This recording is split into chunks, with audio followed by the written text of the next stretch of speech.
Déjame quitar la sala de espera para que la gente entre tranquilo. Y vamos a compartir acá la presentación. Para dar inicio formal, mis líderes,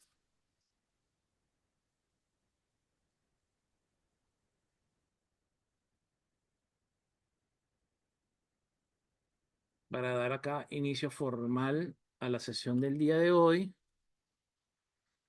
Cuarta sesión, mis líderes. Yo de verdad pensaba que este libro podríamos haberlo avanzado en completo en 5 sesiones, pero realmente son muchos los puntos que hay que digerir y por ende dije, bueno, vamos a tomarnos con calma en la medida que voy leyendo y voy como que pronosticando el tiempo de la sesión.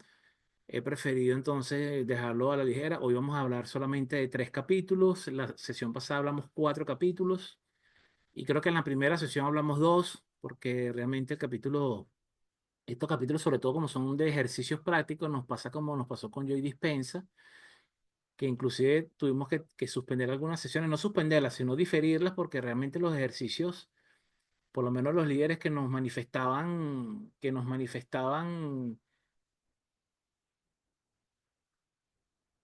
haciendo los ejercicios, algunos tenían como que, Jimmy, es que el ejercicio como que no lo comprendo, como que no me da el resultado que yo quiero. Entonces, con este libro pasa más o menos lo mismo. En la medida que yo voy avanzando, me voy dando cuenta que hay ejercicios como que van a meditar un poco más de tiempo para poder procesarlos bien. Entonces, por eso me lo estoy tomando con esta calma, ¿ok? Seguimos en la primera parte, esa primera parte llamada Libere su poder, capítulos 11, 12 y 13 para culminar la primera parte del libro. Las 10 emociones de poder, capítulo 12, la magnífica obsesión, el crear un futuro convincente. Este capítulo me encanta. Y el desafío mental de 10 días, que es donde yo les digo que, bueno, como por ahí como se nos va a atravesar Semana Santa, probablemente tengamos 2 clases de maestría seguidas para dejar esto para la Semana Santa y así la Semana Mayor nos ayuda a poder digerir este contenido, ¿ok? Con la visita a los 7 templos para lo que hagan esa ruta. Las 10 emociones de poder. En este capítulo, mis líderes, Robbins explora cómo podemos transformar nuestras emociones limitantes en emociones poderosas que nos impulsen a alcanzar nuestros objetivos. Aquí Robbins va a identificar 10 emociones claves que cuando se cultivan de manera consciente pueden ir mejorando significativamente la calidad de vida de las personas. Pero antes de ver estas 10 emociones, que sería como el core de este capítulo, vamos primero a ver las 4 formas básicas en la cual nosotros de alguna manera procesamos las emociones, ¿ok? Esas 4 formas básicas de tratar la emoción está la evitación, la denegación, la competición y el aprender y utilizarlas, ¿ok? Cuando hablamos de evitación, todos tenemos o tenemos esa tendencia a querer evitar las emociones que nos causan dolor, las emociones que son incómodas. Y como resultado de ello, la mayoría de las personas trata de evitar cualquier situación que pueda conducirles a emociones que teme. Y teme porque sienten que pierden el control. O peor aún, algunas personas tratan de no sentir ninguna emoción como si eso fuese posible. Este fenómeno es tan importante y común que el ser humano, que es uno de los mecanismos de defensa que explicó Freud en su oportunidad, llamado el mecanismo de la evitación, tiene el mismo nombre, ¿ok? Y en esa oportunidad Freud cuando lo mencionó decía que era un mecanismo natural y por ser un mecanismo natural no lo podemos calificar de negativo. Los mecanismos de defensa que denominó Freud en su oportunidad se tornan negativos cuando pasan a ser una patología. Usted puede eventualmente o en una circunstancia puntual evitar una emoción porque siente que está sobrecargado, porque ya trae otros problemas encima y decir, oye, conectarme con esta emoción ahorita no quiero y puedo buscar la manera de evitar, ¿ok? Pero ¿qué pasa cuando la conducta es patológica? Que cada vez que alguien me va a hacer que contacte con la realidad de lo que está pasando, yo evito, cambio el tema, trato como que de minimizar, no, eso no importa, eso ahorita se va a solucionar o eso no es tan grave como tú lo estás proponiendo. Eso se transforma ya en una conducta evitatoria patológica y es a lo que tenemos que tratar de evitar haciendo conciencia de que esta situación que estoy pasando ahorita simplemente lo que estoy es evitándola constantemente.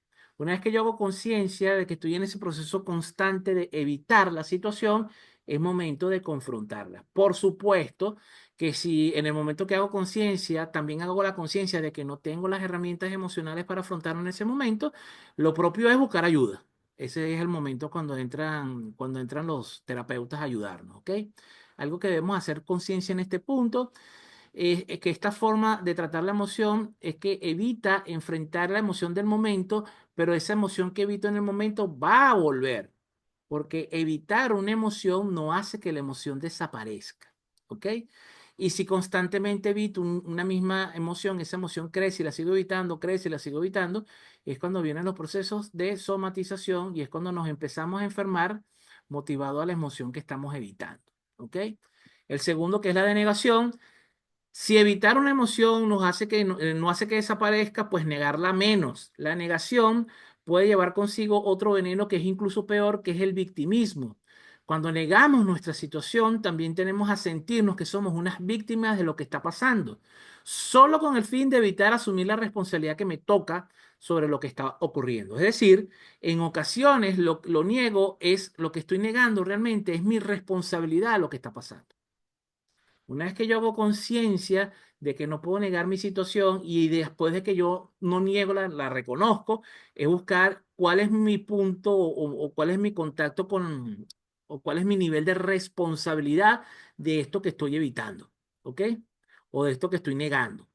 Luego viene la competición y aquí es donde nos damos cuenta que muchas personas dejan de luchar contra sus emociones dolorosas y deciden soportarlas por completo. En lugar de aprender el mensaje positivo que la emoción intenta hacernos llegar, ¿ok? Lo que hacemos es intensificarla y la hacen peor de lo que es. Entonces, si por un lado está la persona que evita la emoción, por el otro lado hay personas que más bien la magnifican. Son las personas que constantemente vemos que se ahogan en un vaso de agua y que todo lo mínimo que le pasa te echan el cuento y te echan el cuento a la novela griega cuando lo que está pasando es una tontería. Entonces, ese tipo de manejo de la emoción lo que hace es en algún momento buscar ser protagonistas. También se puede, digamos, de alguna manera identificar las personas con este tipo de conductas de competición cuando cada vez que escuchan que alguien está pasando por alguna situación, sea positiva o negativa, automáticamente yo digo, es que a mí me está yendo peor. No es que me siento mal, es que me duele un poco la espalda, a mí me duele todo, me duele del cerebro para abajo. Y si es lo contrario, que dices algo bueno, oye, qué bueno, a mí me fue muy bien en la oficina, ¿te fue bien? No, a mí me fue mejor que a ti. A mí me ascendieron 3 puestos de un solo golpe. Entonces son de este tipo de personas que cada vez que escuchan algo, una emoción de una persona que la está manifestando, empieza ese proceso de competir con la persona, ¿ok? Y el último, y el que parece ser el menos utilizado, es aprender a utilizarlas. Es decir, ver la emoción, identificarla y ponerla a funcionar a nuestro favor. Como el tiempo no nos da, voy a poner un solo ejemplo. Cuando yo estoy molesto y yo reconozco la molestia e identifico con qué persona tengo la molestia, eso me permite básicamente poner límites. Cuando a mí una situación me molesta, me incomoda, lo que me está pidiendo la emoción es este es el momento indicado para poner un límite. Y aquí hay que tener cuidado, mis líderes, porque de hecho, cuando nosotros hacemos un manejo óptimo de nuestra emoción, tenemos que también estar consciente que si usted es una persona que le cuesta poner límites, ¿ok? Y usted espera a estar molesto para poner el límite, generalmente el límite lo ponemos con un yunque o el límite lo ponemos de una manera tan fuerte que entonces se nos voltea la tortilla. Si la persona a lo mejor abusó un 10% y me hiciste molestar y te pongo un límite, a lo mejor ese límite hace que yo te estoy respetando un 50%. Entonces, aquí es donde tenemos que hacer contacto con la emoción temprana, es decir, cuando estoy empezando a observar que la persona está abusando un poco de la confianza que le he dado, entonces lo ideal es no esperar a que esa emoción se cultive y que esa emoción crezca, sino más bien en el momento en que empiezo a hacer la conexión con esa emoción, sencillamente poner el límite de manera asertiva. Vamos a conversar sobre los 6 pasos para el dominio emocional. Y estos 6 pasos son de estos pasos que vamos a ir dando un pasito adelante, un pasito atrás, vamos al uno, después al 2, después del 2 nos regresamos al uno, después vamos al 3, después regresamos al 2 y así. Porque es como un continuo de madurez por el cual debemos pasar. El paso número uno, lo conversamos en la lámina anterior, identifique lo que está sintiendo realmente. ¿Ok? Es muy común cuando nosotros buscamos, hablamos con una persona conocida, cercana, y le vemos que la cara la tiene así como tristona, le preguntamos, oye, Eli, ¿qué te pasa? Nada. Ese nada que es común en la mayoría de las personas. O mira, ¿cómo te sientes? Bien, pero ese bien, la tonalidad, la expresión facial, las lágrimas y los labios temblando, nos hacen pensar de que realmente no creo que esté muy bien la cosa. Entonces, el primer paso, que para mí es uno de los más complicados, es saber identificar lo que realmente estoy sintiendo. A veces, aún siendo adultos, mis líderes, podemos de alguna manera confundir la emoción que estamos sintiendo. Entonces pareciera que tratamos de poner las emociones como en una dicotomía. ¿Estoy feliz o estoy triste? Entonces pareciera que solamente hay felicidad o tristeza. Entonces cuando tengo una emoción y no me doy el tiempo de tratar de identificar qué es lo que estoy sintiendo, puedo llegar a la parte simplista de decir, me siento feliz o me siento triste y ya. Y resulta que cuando nos damos el tiempo para observar qué es lo que realmente está pasando en ese mundo interno y me doy el permiso de ponerle nombre a esa emoción, entonces que puedo pasar al paso número dos, que es que la reconozco y la aprecio porque sé que tiene que decirme algo esa emoción. Esa emoción ahí está para apoyarnos. ¿Y apoyarnos en qué? Bueno, apoyarnos en buscar ese equilibrio dinámico que necesitamos para vivir en bienestar. No puedo vivir en bienestar, mis líderes, si cada vez que tengo una emoción la niego, la reprimo o busco cualquier otro mecanismo de evitación. O le cambio el nombre o trato de decirle, es que si digo que estoy molesto, entonces mi pareja se molesta, porque yo con mi pareja no me puedo molestar, porque acá me molesto, ella se molesta más que yo. Entonces, cuando siento que invalidan mi emoción, tiendo a eliminar ese primer paso y tiendo a decir que todo está bien. ¿Ok? Paso número tres, hay que desarrollar la curiosidad por el mensaje que me está ofreciendo la emoción. No solamente la tengo que identificar y no solamente tengo que reconocer y decir que es válida, sino que tengo que dar un tercer paso que es qué me está queriendo comunicar esta emoción que estoy sintiendo. Sobre todo mis líderes cuando la emoción se torna recurrente. Cuando la emoción se torna recurrente y cada vez que yo me consigo con esta persona, siento esa incomodidad en el estómago, siento que me tengo que parar e irme porque no soporto a esta persona, entonces, ok, tengo que activar esa curiosidad de cuál es el mensaje que me está dando esta reacción física que estoy sintiendo cada vez que veo a tal persona. Paso número cuatro, vamos a obtener la confianza en nosotros mismos. Es decir, una vez que reconozco la emoción, una vez que la puedo identificar, que la puedo reconocer y que empiezo a tener la curiosidad de qué viene a traerme esta emoción o qué me viene a comunicar, es tener la confianza en mí mismo de que puedo hacer algo con la respuesta del paso 3. ¿Ok? Y aquí no importa el resultado, mis líderes, porque cuando hablamos de emociones, no podemos catalogar las decisiones que tomemos como positivas o negativas, sino como beneficiosas o no beneficiosas. ¿Me beneficia mantenerme en esta emoción? ¿Me beneficia hacer contacto con esta emoción? ¿Me va a beneficiar si yo llego al paso 3 y la curiosidad me hace pensar a que tengo que poner un límite y me siento en la capacidad en este preciso momento de poner límites, que es lo que llamamos en PNL la ecología del resultado? El quinto paso es asegurarse de que puede manejar esto no solamente hoy, sino si puedo también asegurarme de manejarlo también en el futuro, porque puede ser que esa situación sea una situación esporádica y que ya hoy salgo de eso y no repite. Y otra cosa es hacer conciencia de que, ok, hoy pude con esta emoción, pero es que resulta que esa emoción me viene 3 veces al día. Entonces ya si la emoción es muy recurrente, cada vez que estoy trabajando esa emoción es hacer conciencia de que es algo que está pasando de manera recurrente. Y si es algo que me está pasando de manera recurrente, tengo que ir más profundamente a tratar de cambiar o modificar lo que es el origen de lo que está ocasionando que esta sensación venga recurrentemente.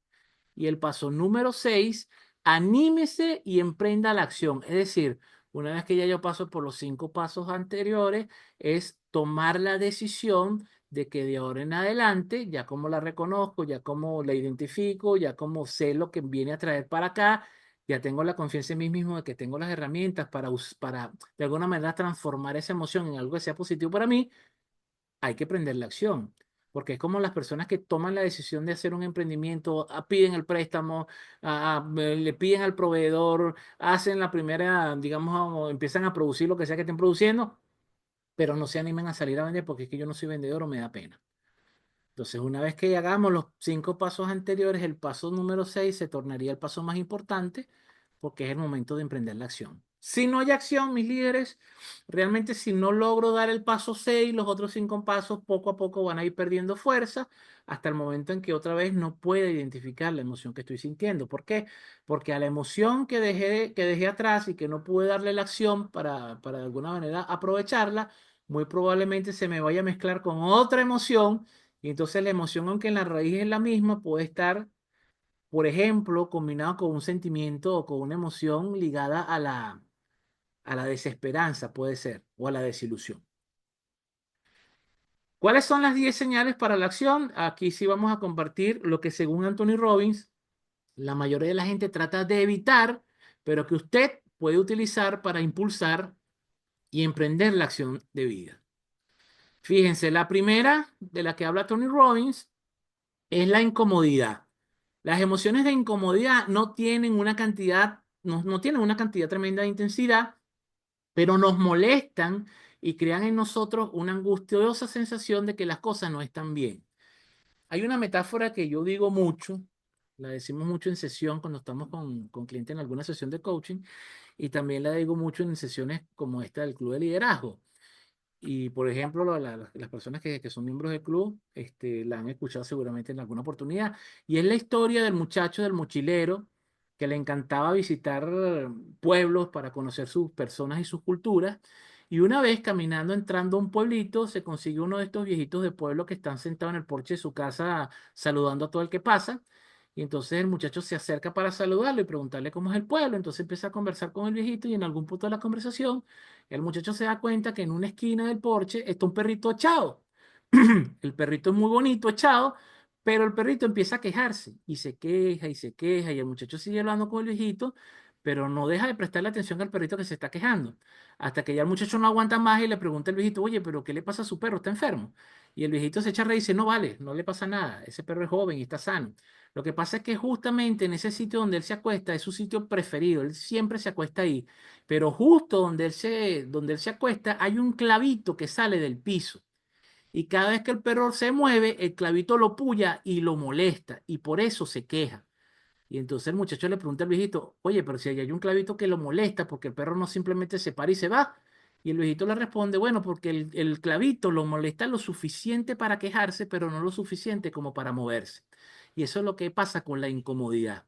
A veces estamos incómodos, pero la incomodidad, entre comillas, es soportable y prefiero conscientemente, por lo menos a veces conscientemente o inconscientemente, me quedo pegado en esa sensación porque siento que no tengo por qué moverme o que si no me muevo el clavito va a desaparecer por arte de magia.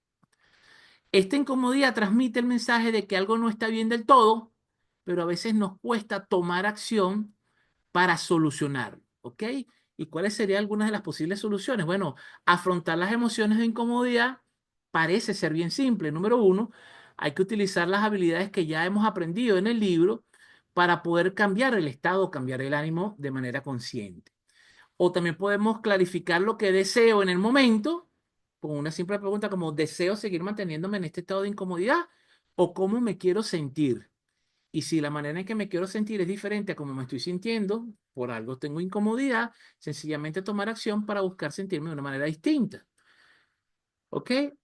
Y vamos a definir cuáles son las acciones. Vamos a probar una actitud ligeramente diferente y esa pequeña diferencia que hagamos probablemente haga una gran diferencia. La segunda es el temor. Las emociones de temor incluyen todo lo que va desde niveles bajos de preocupación y recelo hasta una intensa preocupación, ansiedad, susto o incluso el terror. Los temores, mis líderes, sirven para un propósito muy específico y el mensaje es bien sencillo. El temor es como la anticipación de algo que no va a tardar en ocurrir y para lo que hay que estar preparado. Y como es así, pareciera que la solución es simplemente prepararnos. Pero ¿qué ocurre? Hay personas que tienen ese miedo anticipatorio a algo que sabemos que va a ocurrir. Pero aun y cuando sé qué va a ocurrir y aun y cuando sé qué puedo hacer o qué está en mis manos hacer en este momento, sencillamente quedo en una inacción, lo cual hace sentir más frustración, sentir ansiedad y ese temor se logra, lo que hace es que se incrementa. Entonces, fíjense cómo a veces todo el drama realmente está ocurriendo, mis líderes, en nuestra cabeza. Cuando hablamos aquí de las heridas, si hay una emoción que parezca dominar las relaciones humanas, tanto personales como profesionales, es la emoción de sentirnos heridos, ¿ok? Y esta sensación de sentirnos heridos es totalmente en contra a los principios del estoicismo. La sensación de daño suelen verse generados por una sensación de pérdida. El mensaje que nos ofrece la sensación de sentirnos heridos es que abrigamos una expectativa que no se ha cumplido. Y esa expectativa es sobre alguien, sobre algo que debiste haber hecho tú, pero que no hiciste. O sencillamente porque me siento irrespetado, y lo vamos a ver un poco más adelante, a lo mejor con el enfado y la frustración. ¿Cuál sería la solución? Bueno, una podría ser darnos cuenta de que en realidad es muy probable de que no haya pasado nada y todo haya sido un constructo de su mente. ¿Ok? Caso típico, mis líderes, cuando pasa alguien por al lado de nosotros en un centro comercial que conocemos y la persona no nos vio y no nos saludó. Si a mí alguien no me saluda, pues no me saludó y punto. Sigo mi vida y no pasa nada. Pero hay personas que ese simple gesto de tropezarse con alguien en la calle, que sea alguien que conozco, que a lo mejor es amigo mío, vecino, o es hasta familia y no me saluda, automáticamente yo me creo una mente, me creo una historia de terror y me siento herido y es que ¿por qué no me vi? Porque es que porque se hizo el loco y realmente todo eso está pasando en nuestra mente. Es muy probable, mis líderes, que una persona que esté en un proceso de angustia, esté pensando, vaya distraído, puede que pase delante de su propia madre y no la reconozca. Así que no juguemos a la víctima, mis líderes, de que cada vez que algo no se parezca a algo que yo quiero, entonces automáticamente voy y me siento herido. Y hay una frase muy fuerte que dice John Maxwell, que hay que tener cuidado con las personas heridas, porque las personas heridas hieren con facilidad y son heridas fácilmente. Es decir, la persona que se siente herida tiene una tendencia casi patológica a buscar herir a otra persona. Porque que si tú me hiciste sentir mal, pues yo te voy a hacer algo peor para que tú te sientas peor de lo que me sentí yo. Y a veces hasta te lo dicen en tu cara cuando te hieren a ti conscientemente y te dicen, eso es para que veas lo que yo sentí ayer cuando tú no me saludaste en el centro comercial.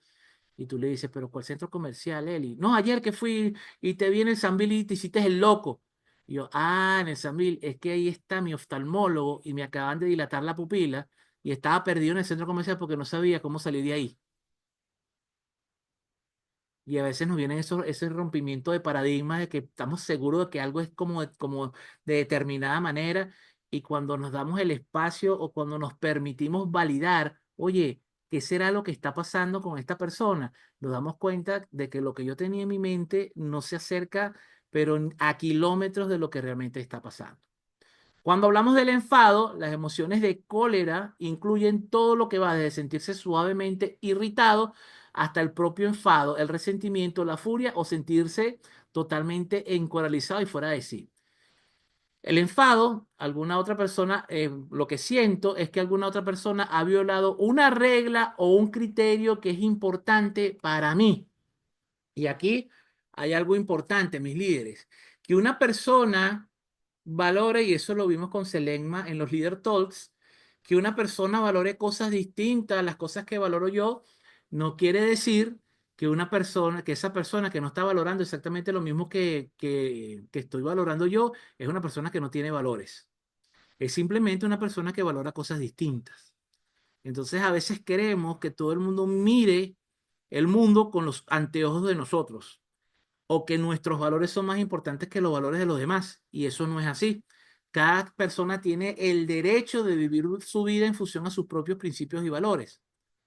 El tema está cuando los principios y los valores de la otra persona colidan con los de nosotros y son irreconciliables. En ese caso específico, lo que corresponde es simplemente separarnos de la persona. Yo tengo personas que durante mucho tiempo estuvieron en mi círculo íntimo, personas muy cercanas y que en algún punto histórico de nuestras vidas nuestros valores se disiparon de tal manera que ya no eran, ya no eran congruentes, ya no podíamos seguir siendo amigos porque sencillamente lo que tú estás valorando es totalmente contrario a las cosas que valoro yo. Y entonces en ese conflicto de valores, pues lo ideal es que tú vivas tu vida feliz con tus valores y yo voy a seguir viviendo mi vida feliz con los valores que yo he decidido que rijan mi vida.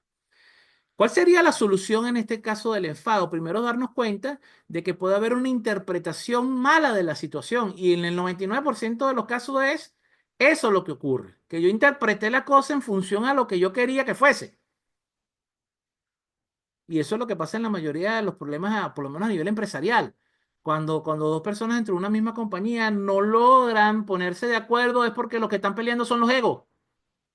No estamos buscando la mejor solución para la empresa, estoy buscando que mi solución sea la que gane. Y ojo, mis líderes, puede ser que mi solución sea la adecuada, pero no la puedo imponer. Como líder, en vez de levantar la voz, lo que tengo es que mejorar mi argumento. Y es muy sencillo saber cuál es la solución adecuada. Pongámoslo a prueba y esperemos el resultado. Un riesgo medido, por supuesto. Y entonces nos comprometemos ambos. Bueno, está bien. Mira, yo creo que la respuesta es la que tengo yo, pero como tú eres tan insistente, en tu versión vamos a hacer una cosa. Vamos durante este mes a hacerlo como tú lo estás planteando, teniendo mucho cuidado en los resultados que vamos obteniendo. Y si no logramos el objetivo que nos hemos planteado en 30 días, tienes que darme tu garantía de que vas a apoyar mi opinión, a apoyar mi criterio y entonces durante los próximos 30 días probamos el mío y después comparamos resultados. Si después de esa negociación seguimos teniendo problemas, ya sabemos que esa persona no es una persona con la que nosotros podamos trabajar. Así de simple. ¿Ok? Segunda cosa que puedo hacer para de alguna manera solucionar esto es darme cuenta de que aun y cuando una persona rompa uno de sus propios criterios, las reglas que usted aplica no son necesariamente correctas. Es decir, puede que el criterio sea mío y puede que yo sea el jefe y por supuesto, como yo soy el jefe y es mi criterio, yo voy a querer imponer ese criterio sobre los demás. Pero tengo que entender que lo importante siempre va a ser el resultado. ¿Ok? Entonces el resultado va a meritar que todos nos comprometamos en el proceso. Y a veces pasa en las organizaciones de que cuando hay esas luchas de ego, por supuesto siempre sale ganando el que tiene mayor jerarquía, pero cuando el resultado no es el oportuno, entonces la persona que de alguna manera forzó a que ese criterio fuese el que se diera, va a querer repartir la culpa o va a querer decirle, bueno, la responsabilidad es todo porque somos un equipo. Pero si usted tomó la decisión y usted forzó que fuese su criterio, pues usted tiene que hacerse cargo de su responsabilidad enteramente. La frustración puede proceder de muy diversas avenidas o de muchas causas. Cada vez que nos sentimos rodeados por obstáculos en nuestras vidas, hacemos continuos esfuerzos sin obtener las recompensas que esperamos, tendemos a sentir esa emoción de frustración. Y ojo, mis líderes, que esto es uno de los males que está quejando muchísimo a las nuevas generaciones, y es la incapacidad de afrontar la frustración. ¿Ok? Nosotros, cuando digo nosotros hablo de mi generación, no voy a decir qué generación es, ustedes supondrán qué generación es. Era una generación donde constantemente nos teníamos que dar cara a cara con la frustración. Por ende, mi generación tuvo que desarrollar una mejor capacidad ante la frustración. ¿Por qué? Porque todos los que nosotros alcanzábamos necesitaba una serie de pasos, a veces engorrosos, a veces molestos, a veces difíciles, y oye, obtener cualquier cosa era complicado, era algo complejo. Las nuevas generaciones, y esto no es una crítica, más bien es una bendición, las nuevas generaciones tienen muchísimas cosas que les están facilitando la vida, como por ejemplo las generaciones más recientes que están estudiando, imagínense, tienen inteligencia artificial, tienen chat GPT, pudieran hacer una tesis con nada más dar una buena instrucción a la inteligencia artificial. Pero entonces, ¿qué pasa? Como las cosas se les están dando un poco más sencillo que generaciones anteriores, pues entonces los niveles de frustración ahorita son gigantescos. Por eso es que vemos los niveles de ansiedad generalizado tan altos, porque la ansiedad generalizada, uno de los ingredientes, una de las levaduras de la ansiedad es precisamente el no saber afrontar los niveles altos de frustración que estamos teniendo ahorita en la actualidad. ¿Ok? ¿Cuáles podrían ser algunas de las soluciones? Primero, darme cuenta de que la frustración es amiga de nosotros. ¿Por qué? Porque nos va a obligar a trabajar aspectos importantes de nuestro carácter. Y segundo, buscar información sobre cómo afrontar la situación que me está frustrando. Y en este punto, sí es muy recomendable tener a alguien que nos apoye. Mi líderes, nadie está inventando los problemas. Los problemas son los mismos desde que empezó la humanidad, con diferente apellido o capaz con algún tipo de diferencia. Pero los problemas que usted está afrontando en este momento los ha afrontado la humanidad desde el nacimiento de la humanidad. Si usted cree que su problema económico es el único problema económico del mundo, creo que está de más decirle que no es así. Los problemas económicos vinieron con el nacimiento del ser humano, desde que inventamos la moneda, porque inclusive en la época del trueque, había personas que no tenían con qué hacer trueque. O sea que los problemas financieros no es algo que nada más le atañe a usted. La desilusión puede ser una emoción muy destructiva si no la afronta con rapidez y atacando la raíz de lo que le está generando esa desilusión. La desilusión se trata de la devastadora sensación de sentirnos desinflados o de que algo se le va a escapar de la mano para siempre o cuando le dimos en una exagerada importancia a una persona o a algo, o le dimos una responsabilidad muy grande a una persona y esa persona no supo cómo afrontar esa responsabilidad, no supo cómo llevar esa responsabilidad. Y entonces esa desilusión es proyectiva, esa desilusión es, oye, le confié todo a Jesús y Jesús me quedó mal. Entonces se me puede mezclar con la de sentirme herido y entonces le pongo el pedacito adicional de que, y probablemente Jesús lo hizo a propósito para hacerme quedar mal a mí. Entonces fíjense como estas 10 señales para la acción también se pueden entrelazar. Y de hecho hay personas que en una misma situación tienen miedo, se sienten heridos, se desilusionan y se frustran y terminan enfadados. ¿Ok? Entonces cuidado con eso, mis líderes. La siguiente, la número 7. Es la culpa. La emoción de la culpa, lamentación o remordimiento se encuentra entre aquellas que los seres humanos evitan más en la vida. Y eso es valioso y se trata de emociones dolorosas porque también ellas cumplen una función que es muy valiosa, que no solo es aparente, no solo es una aparente de una vez, sino que hemos escuchado un mensaje que nos transmiten. Y la culpa, mis líderes, es uno de esos mecanismos que también usan las personas para manipular.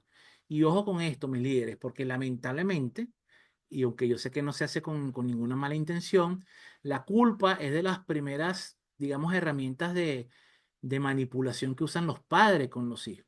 Hacer sentir al hijo culpable como si nosotros le debiéramos la vida, que en cierta manera sí le debemos la vida a nuestros padres, pero es un tipo de deuda que no se puede saldar, por ende está muy mal que nosotros los padres agarremos a nuestros hijos y le inculquemos culpa. Yo todo lo que he hecho por ti, tú me pagas de esa manera, yo que quería hacer que tú fueses médico y cómo es que me vas a decir que vas a ser mecánico y que toda la familia tenemos un bufete de 50 generaciones, ¿cómo es posible que tú no quieras ser abogado y tú quieras hacer otra cosa? Eso es generar culpa y a través de la culpa se controla muchísimo a las personas. Soluciones para esto, mis líderes, reconocer que de hecho usted sí ha violado un criterio fundamental que es propio y quizás sea el momento oportuno para volver a elicitar los criterios, porque de hecho en ocasiones lo que pasa no es que estoy violando mis principios, es que ya mis principios caducaron y necesito para este proceso histórico que estoy viviendo en mi vida unos valores nuevos. Eso lo comentaba con Selema el día de los Leader Talks, que en el momento que vemos que se nos están escapando de la mano nuestros valores, o que estoy tomando decisiones que pareciera que están de alguna manera violentando uno de mis principios, puede ser que yo no esté perdiendo los valores, es que sencillamente en la etapa de vida que estoy viviendo necesito de alguna manera redimensionar mis criterios o hacer una revisión de mis valores. La inadecuación. Este sentimiento de inadecuación es algo así como no sentirse dignos de algo, ¿ok? Aparece cada vez que tenemos la sensación de no poder hacer algo que siento o me hacen pensar de que yo debería hacer. Pasa mucho en las relaciones de pareja, pasa mucho en las relaciones padre-hijo. Son muchos los hijos que se sienten inadecuados ante los padres. ¿Por qué? Porque la manera en que nuestros padres comunican sus deseos proyectados nos hace sentir que de alguna manera estamos obligados a satisfacer todo lo que la sociedad espera de nosotros. Y les digo un secreto que yo sé que ustedes saben, mis líderes, nosotros no venimos aquí a complacer a nadie. Nosotros no vinimos a que nadie se sienta orgulloso de nosotros. Nosotros vivimos para aquí en este mundo a ser felices. Y la felicidad, lo que me hace feliz a mí, es único. Solamente yo sé lo que me hace feliz y solamente yo puedo conseguir esa felicidad y la puedo construir. Así que no se sientan obligados ni por padre, madre, pareja, hijo, perro, por nadie, a que yo tengo que ser de determinada manera para yo sentirme adecuado, sentirme suficiente ante alguien. Si alguien sigue constantemente haciéndome sentir inadecuado, de que yo no hago lo suficiente, y tú no estás lo suficientemente pendiente de mí, y tú no me apoyas lo suficiente, y tú no me quieres lo suficiente, y tú no me dices lo suficiente esto, y tú no me apoyas lo suficiente, y tú no me ayudas lo suficiente, señor, búsquese a otra persona, búsquese a otro hijo, búsquese a otra pareja, búsquese a otro empleado, porque si constantemente usted siente que yo soy inadecuado para lo que sea que tenga yo la relación con usted, pues lo más lógico es que usted se busque la persona que llene los estándares sin esfuerzo. Una de las soluciones puede ser preguntarnos, ¿se trata realmente de una emoción apropiada para que me sienta de esta situación? ¿Realmente estoy haciendo el esfuerzo adecuado para obtener el resultado y aún así no logro la validación? Si la respuesta es sí, entonces sencillamente mis líderes cambiemos de círculo. Porque a veces pasa, muchas veces nos pasa de que estamos bien en un círculo de amistades o en un círculo de trabajo y todo sale chévere y de repente todo empieza a salir mal y me empiezo a sentir inadecuado. Bueno, puede ser que mis criterios hayan cambiado o por el contrario, puede ser que los criterios colectivos hayan cambiado y yo me sigo manteniendo firme en los propósitos y en el criterio que tenía al iniciar esta aventura y bueno, el que está sobrando soy yo y no pasa nada, mis líderes. El planeta es enorme, podemos sembrar semillas en otro sitio. El sentimiento de sobrecarga o de sentirme abrumado, la aflicción, la depresión y la potencia no son más que expresiones de sentirnos sobrecargados o abrumados. Y eso es otro sentimiento que se está dando muchísimo, mis líderes. La sensación de que tengo que hacer más. Y eso también tiene que ver mucho con la tecnología, que tiene que ver mucho con las redes sociales, tiene que ver mucho, a veces vemos a esos gurús que hacen 7000 cosas y van para el gimnasio y son madres, son guerreras, son emprendedoras, hacen de todo. El pana que se para a las 4 de la mañana se lee 3 libros antes de salir, va para el gimnasio, hace una rutina de 2 horas, sube para el lado y la baja, se baña, come pura comida, no sé, un nombre de esas comidas raras que están pasando ahorita, llegan a la oficina, tienen 2 meetings nada más por Zoom y ya facturaron $10,000, entonces después se van para la playa, se montan en un crucero y sabemos que todo eso es mentira. Entonces a veces nos sentimos abrumados porque siento que el de al lado está haciendo mucho más de lo que estoy haciendo yo, o por lo menos está haciendo, o peor, está haciendo mucho menos lo que estoy haciendo yo y está teniendo muchos mejores resultados. La pregunta aquí es, ¿será que ese resultado que esa persona está mostrando es verdad? Y por último, en este punto, mi líder, es la soledad.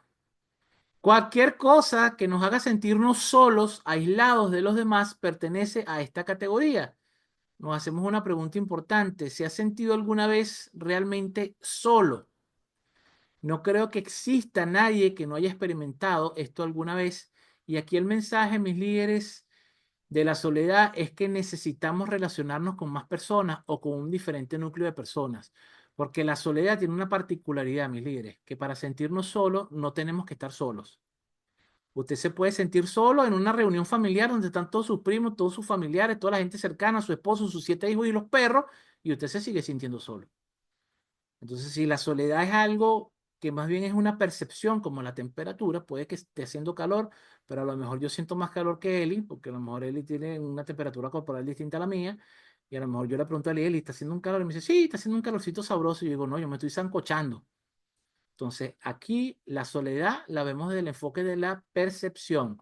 Si me siento solo, aun y cuando tengo amigos cercanos, aun y cuando tengo pareja, aun y cuando tengo un perrito, aun y cuando tengo buenos amigos o buenos compañeros de trabajo, entonces aquí lo que hay que buscar una manera de redimensionar cuáles son los espacios que estoy utilizando, a qué espacios estoy perteneciendo y validar si los espacios en los que estoy perteneciendo son los espacios en los cuales debo pertenecer.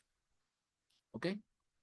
Ahora sí, mis líderes, vamos a conversar un poco sobre esas 10 emociones de poder fabulosas.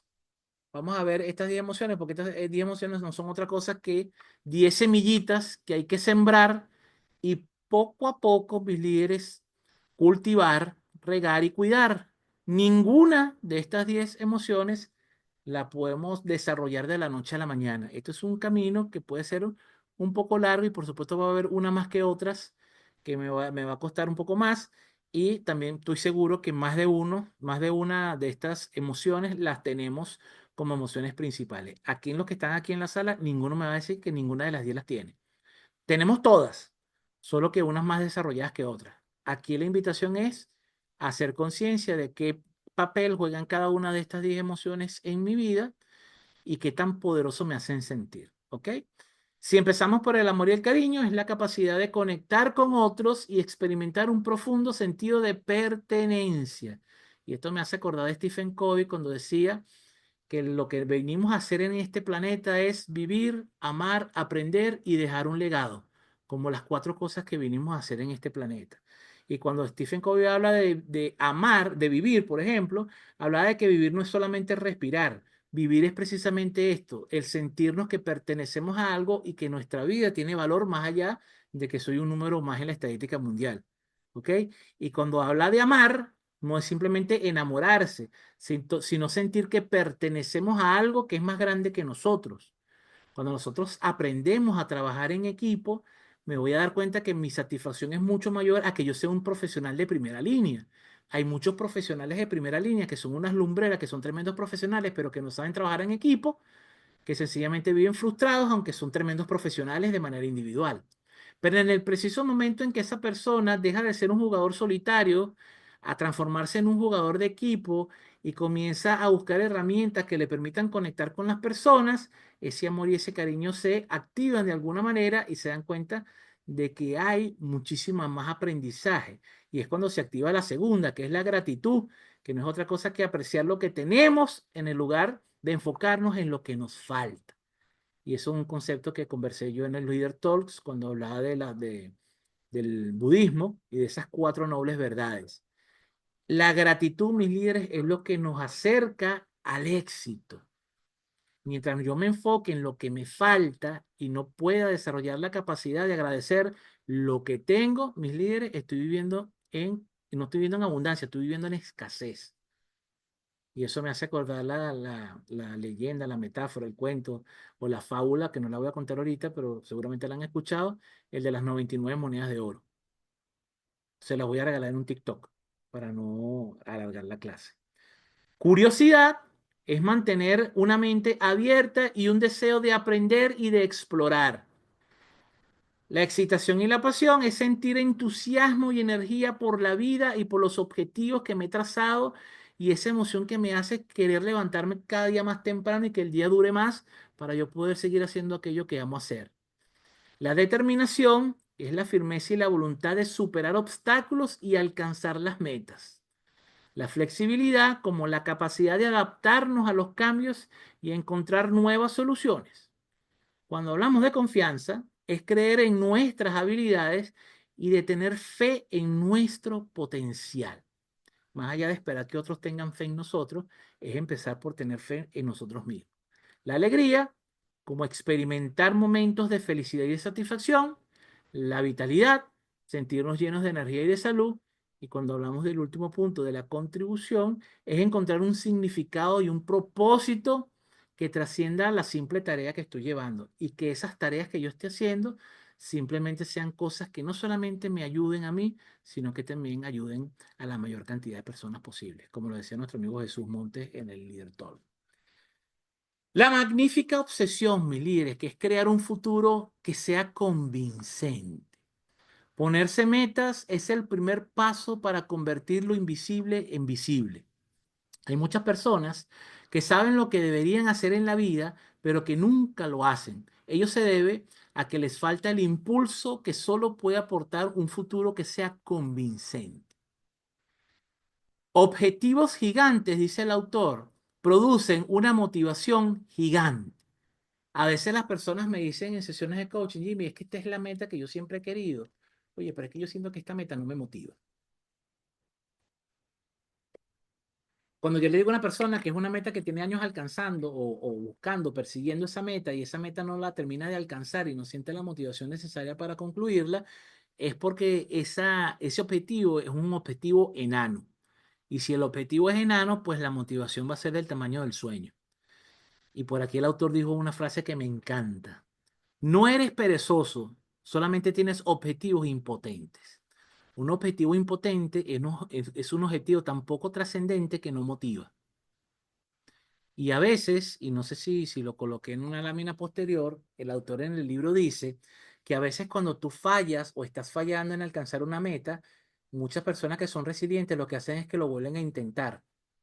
Y no importa si lo logran o no. Pero el autor dice, si yo fracaso en un primer intento de alcanzar un objetivo, si lo voy a volver a intentar, lo lógico sería elevar la meta. Si usted dice que me quiero parar a las 5 de la mañana y a las 7 todavía estoy enrollado en la cama, si yo digo, mañana voy a volver a intentar pararme a las 5 de la mañana, probablemente me vuelvo a parar a las 8 de la mañana. Y mientras yo siga intentando pararme a las 5 de la mañana, probablemente me siga parando a las 8 y eventualmente me pararé a las 9, 9 y media. Pero existe algo en nuestra psicología, mis líderes, que si yo digo, oye, mañana me voy a levantar a 5 para las 5, la probabilidad de que esa nueva meta, aunque un poco más difícil, tengo mayor probabilidad de que la pueda alcanzar. La gente suele decir que quizás mi problema es que en realidad no tengo objetivos. Y esta creencia, mi líder, lo que demuestra es una falta de comprensión de cómo funcionan realmente los objetivos. Los objetivos de la mayoría de las personas consisten en pagar sus horribles facturas para seguir adelante y sobrevivir en un mundo que no les gusta, en una vida que detestan, pasan el día a día y en resumen se ven atrapados en un proceso de ganarse la vida en lugar de sentarse a diseñar su vida, que son dos enfoques totalmente distintos. Los objetivos, mis líderes, le llevan más allá de sus límites hacia un mundo de poder ilimitado. Y aquí el autor dice varias veces durante todo el libro una frase que yo me la decía a mí mismo y lo aprendí, a lo mejor lo aprendí en una de las formaciones de coaching que hice, no recuerdo, pero sí sé yo que es un precepto que tengo yo y de hecho creo que lo llegué a escribir en mi libro de los 10 mandamientos del liderazgo, los mandamientos paradójicos del liderazgo, y es que lo más importante de un objetivo trascendente no es alcanzar o no el objetivo, y lo tuiteé en estos días, es la persona en la que me tengo que convertir para poder alcanzar ese objetivo. Porque si yo me logro transformar en la clase de personas que alcanzan ese objetivo, sin importar si alcanzo o no el objetivo, ya yo estoy transformado. Entonces, no es el cuerpo que voy a ganar en el gimnasio, es toda la disciplina que tuve que desarrollar para yo poder alcanzar ese cuerpo de gimnasio. Entonces, lo que voy a valorar realmente no es la meta de estar papeado, de estar en forma, de tener fuerza, de desarrollar músculo, sino en toda la disciplina que yo desarrollé. Y eso lo aprendí yo en las artes marciales. Lo aprendí en las artes marciales cuando empecé de chamo a practicar aikido. Mi sueño era colocarme en las akamas, mi sueño era ponerme ese pantalón negro y que la gente me viera como Steven Seagal.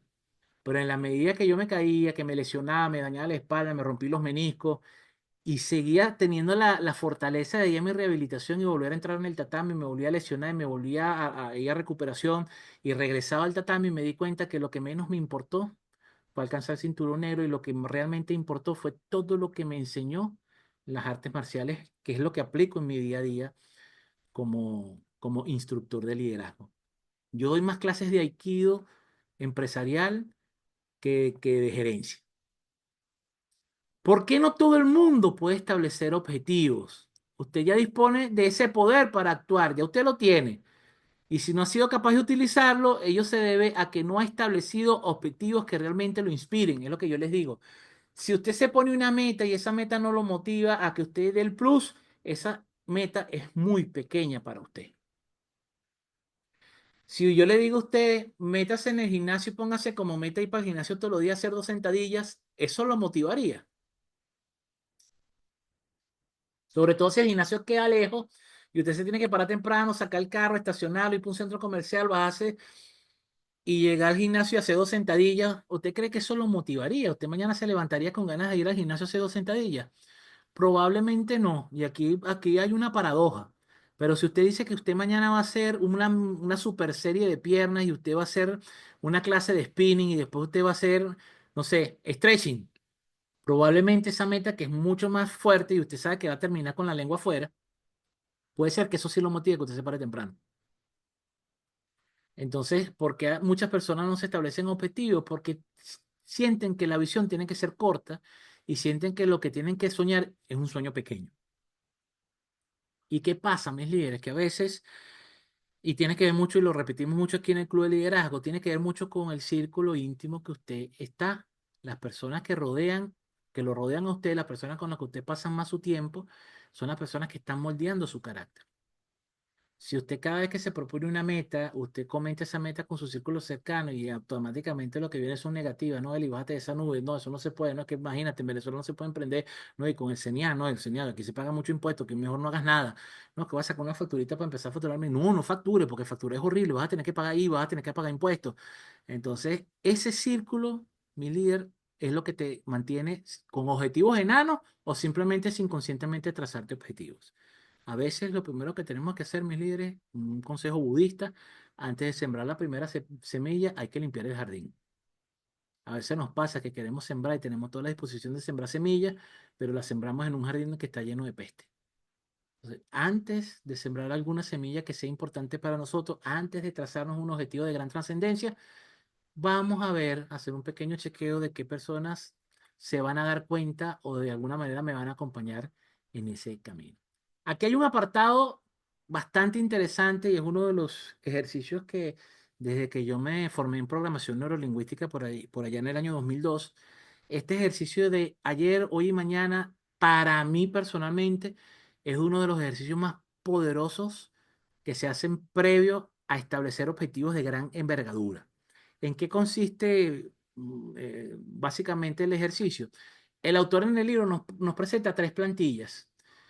Una plantilla de estos 10 puntos de hace 5 años, de estos 10 puntos en la actualidad y de estos 10 puntos a futuro, 5 años en el futuro. La idea principal, mis líderes, es que de manera honesta yo me califique en una escala del 1 al 10 en cómo estaba yo hace 5 años en cada uno de estos rubros. Siendo honestos, debería estar diferente, bien sea mejor o peor que hace 5 años. Entonces, ¿qué hago yo? Hace 5 años atrás, me evalúo en una escala del 1 al 10 cómo me veía en cada una de estas áreas y acompañado a eso coloco una frase que de alguna manera describa cómo estaba yo en ese nivel. Un ejemplo que coloqué yo aquí, físicamente, hace 5 años estaba en una escala de 6 a 10, 6 de 10, y estaba consciente de que tenía que mejorar. Esa es la frase que yo me metí. Luego que yo haga eso, hace 5 años me vengo al presente y me evalúo hoy en día cómo estoy físicamente, mentalmente, emocionalmente, en todas las mismas. Pero ¿cómo me evaluaría el día de hoy? Pongo mi evaluación, que no puede ser igual, porque no puede ser igual hace 5 años. Me evalúo honestamente y luego de que me evalúe, sencillamente coloco una frase que describa el cómo me estoy sintiendo en este momento. Mismo ejemplo, físicamente, hace 5 años estaba en 6, haciendo conciencia que tenía que mejorar. Hoy me siento en siete puntos, estoy más enfocado y pienso seguir mejorando. Y una tercera fase, que es exactamente el mismo cuadro, con exactamente los mismos puntos a considerar, solo que cómo me voy a proyectar en cada uno de esos aspectos dentro de 5 años en el futuro. Y aquí, mis líderes, es donde hacemos la invitación a que me obligue de alguna manera a puntearme por encima. No tiene sentido que yo físicamente diga aquí que estoy en 7, que hace 5 años estaba en 6, pero que yo proyecto que dentro de 5 años voy a estar en 4. No, no, mejor pongo 3, porque eso se escucha raro. Entonces me evalúo que dentro de 5 años en el futuro voy a estar físicamente en 3. Quiere decir que estoy pronosticando que dentro de 5 años voy a estar fatal físicamente. Y eso no tiene ningún sentido, porque el cerebro escucha. Entonces, ¿cómo me voy a sentir? ¿Qué frase me voy a poner para aumentar en un punto a 5 años? Mantener la disciplina física que estoy construyendo en la actualidad.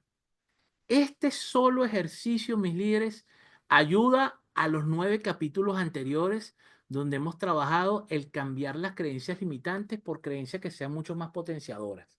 ¿Por qué? Porque tenemos la capacidad de evaluarnos consciente y francamente, adicional a que tenemos la facilidad o la plasticidad, como diría Eli, esa imaginación activa de decir, ok, si quiero estar en 9 de 10 dentro de 5 años físicamente, ¿qué tengo que hacer? Bueno, mantener la disciplina física y mejorar. Este solo ejercicio, mis líderes de pasado, presente y futuro, es un poderosísimo ejercicio. De hecho, les recomiendo que impriman esas hojas del libro o si tienen el libro en físico como yo, le saquen fotocopia y lo hagan de puño y letra. Agarren un bolígrafo y háganlo manual. O mejor aún, agarren una hoja, hagan la cuadrícula y anoten físicamente, hace 5 años estaba en tanto. La frase de esa época, ay, estoy gordo y no puedo tratar. En la parte mental, ¿cómo estaba en la parte mental? Bueno, me hablaba en 5. ¿Por qué me hablaba en 5? Porque es que tenía demasiados pensamientos intrusivos, tenía un diálogo muy feo y lo hago a mano, ¿ok? A mano genera muchísimo mejor resultado porque me va a ayudar a mantenerme muchísimo más enfocado. Fracasar en el logro de su objetivo puede significar alcanzar sus verdaderos objetivos.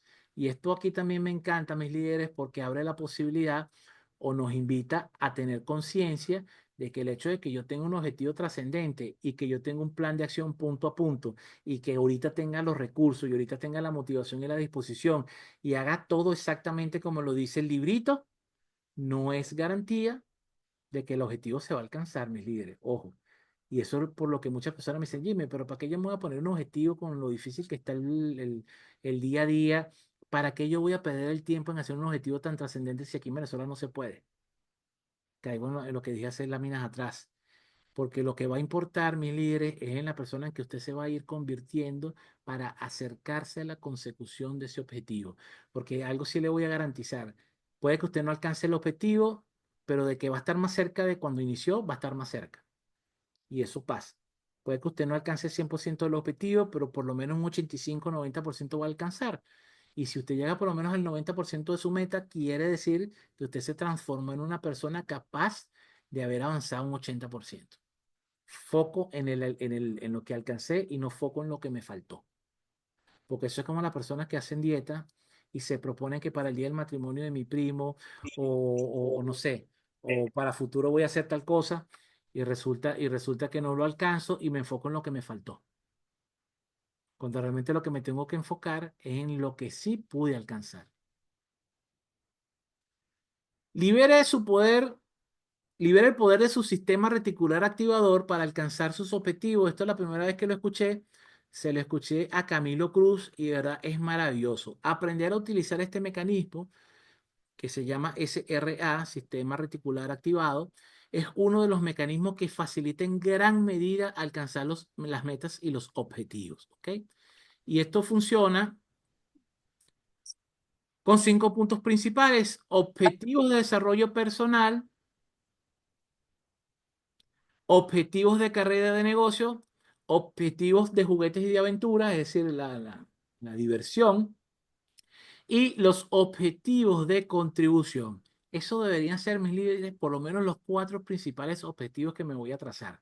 Fíjense que no es un solo mega objetivo, son pequeños objetivos. Por eso es que a mí me gusta cuando hay personas que están en procesos de coaching conmigo para trazar objetivos grandes. A mí me encanta trabajar con una herramienta que se llama la pirámide de objetivos, que de hecho la pirámide de objetivos es la que trabajamos todos los años en Visión 2020, Visión 2021, Visión 2024, Visión 2025. La herramienta que utilizamos es precisamente la pirámide de objetivos, porque la pirámide de objetivos me permite hacer un gran objetivo, un objetivo marco, pero que a su vez esté soportado de otros objetivos individuales que apuntan a que el objetivo principal se logre. Y los objetivos secundarios, pero que no los llamo secundarios porque tengan un menor valor, sino secundarios porque son de soporte, están esos objetivos de desarrollo personal, de negocio, de aventura o de disfrute y de contribución. El ejemplo que coloca el autor y el ejemplo que colocaba Camilo Cruz, cuando escuché esto del el sistema reticular activo, el sistema reticular, este, activador, es como cuando ese filtro se nos prende. El caso más típico es cuando nosotros deseamos comprar algo. Se me mete en la cabeza que me quiero comprar un carro nuevo. Y digo que ese carro que me quiero comprar es tal carro. Póngale el nombre que usted quiera. ¿Qué pasa? Que automáticamente cuando yo digo que deseo alcanzar ese objetivo de comprarme ese vehículo, como por arte de magia, usted sale y el único vehículo que ve, o por lo menos el vehículo que usted quiere, lo ve en todos lados. O cuando usted se quiere comprar un teléfono, oye, me quiero comprar tal teléfono, automáticamente ese sistema reticular activador se pone en modo activo. ¿Y qué pasa? Que usted empieza a ver todas las personas que tienen ese teléfono, usted se da cuenta. Y usted puede estar hablando con 10 personas, con 10 teléfonos distintos, pero automáticamente su visión va hacia la persona que tiene el teléfono que usted quiere y usted le empieza a preguntar, mire, ¿dónde lo compraste? ¿Cuánto te costó? ¿Te salió bueno? ¿Cómo es la cámara? Oye, permíteme tomarme una foto para ver. Entonces, porque ese sistema reticular activador está en ese momento haciendo su trabajo. Otros puntos importantes de este capítulo 12, el poder de una visión clara, donde nos habla de la importancia de tener una visión apasionada del futuro para impulsar y alcanzar nuestras metas, establecer metas poderosas, como esa necesidad de definir metas desafiantes que nos ayuden a alcanzar el objetivo y si no lo alcanzamos, por lo menos tenemos digamos, la ventaja de que estamos creciendo, nos estamos transformando en la clase de personas que alcanzan objetivos trascendentes. Las fuerzas de las creencias, que es la importancia de hacer una validación de cuáles son las creencias que me están acompañando en este proceso. Y vivir una magnífica obsesión, que es integrar la pasión y el entusiasmo en nuestra vida para que se nos facilite el poder alcanzar los objetivos. ¿Ok? El desafío mental de 10 días para ir culminando con la sesión. Decía Nathaniel Emmons, el hábito es o el mejor sirviente o el peor de los amos. Si usted tiene malos hábitos, usted sabe que usted está mal por los malos hábitos que usted ha dejado que se desarrollen y que no está haciendo nada para que esos hábitos los suelten un ratico. ¿Ok? La petición del autor aquí es que durante los 10 días que vienen, o los próximos 10 días, empezando desde mañana o desde ahorita mismo, comprométase a tomar el total control de sus facultades mentales y emocionales, decidiendo ahora mismo que no va a tolerar ni va de alguna manera a desplazar ningún pensamiento que no sea un pensamiento que le active a ser mejor o de alguna manera pensamientos que lo limiten en su acción o en su crecimiento. Es decir, terminantemente prohibido. Lo vimos mucho cuando vimos el libro pasado de Joy Dispenza, Deja de ser tú, cuando hablábamos del ejercicio de cambia, cuando Joy Dispenza decía, cuando usted se capture teniendo un pensamiento limitador o un pensamiento de menosprecio hacia usted, párese y diga en voz alta, cambio, cambio, cambio, cambio, y empiezo a decir en voz alta algo que sea mucho más beneficioso para mi crecimiento y para mi desarrollo. Hablando un poco sobre este apartado de control mental, aquí Robbins va a enfatizar que nuestros pensamientos tienen un impacto directo en nuestras emociones y en nuestras acciones y que el objetivo de este desafío es tomar el control consciente de nuestros pensamientos y dirigirnos hacia nuestros estados emocionales que sean mucho más positivos. El desafío de los 10 días consiste en un programa diario diseñado para eliminar pensamientos que sean negativos y cultivar pensamientos positivos y potenciadores, que son los que realmente van a ayudar a que esos cambios en los hábitos sean de una manera más sencilla. Leímos Hábitos Atómicos, después leímos Deja de ser tú y ahora estamos leyendo Tony Robbins, entonces ya saben por dónde va la estrategia de este círculo de lectura.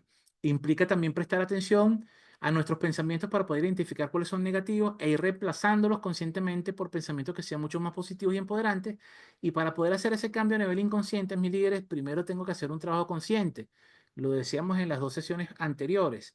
Necesitamos comenzar, por ejemplo, haciendo listas, bien sea de afirmaciones, de un trato más amable con nosotros, y empezar a buscar preguntas que sean preguntas potenciadoras. Inicialmente las puedo tener en el escritorio de la oficina y cada vez que hago contacto con esa lista, sencillamente repetirme las preguntas en voz alta sin la intención de responderlas en el momento, simplemente leer las preguntas en voz alta para que nuestros oídos escuchen nuestra propia voz y eso va a ir de alguna manera alimentando a nuestro inconsciente que tiene tiempo trabajando con algunas frases basura y con algunas preguntas limitantes y en el momento en que yo empiezo a cambiar esas preguntas o por lo menos a darle más variedad a mi cerebro.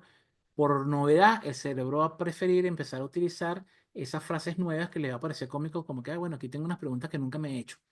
Y va a empezar ese proceso digamos, ese proceso de cambio. ¿Cuáles son las reglas básicas de estos 10 días? Bueno, rechazar cualquier pensamiento negativo limitante, por supuesto que sea consciente de él. Lo que está pasando en el inconsciente hay que dejarlo tranquilo por un tiempo mientras yo hago este cambio de manera consciente. Cambiar inmediatamente esos pensamientos negativos por un estado emocional mucho más positivo. Inicialmente hágalo de manera consciente y sin juicios. Y aquí en mi líder podemos hacer uso digamos, de hackeos. Por ejemplo, una de las cosas que yo uso mucho es hacer lista de canciones.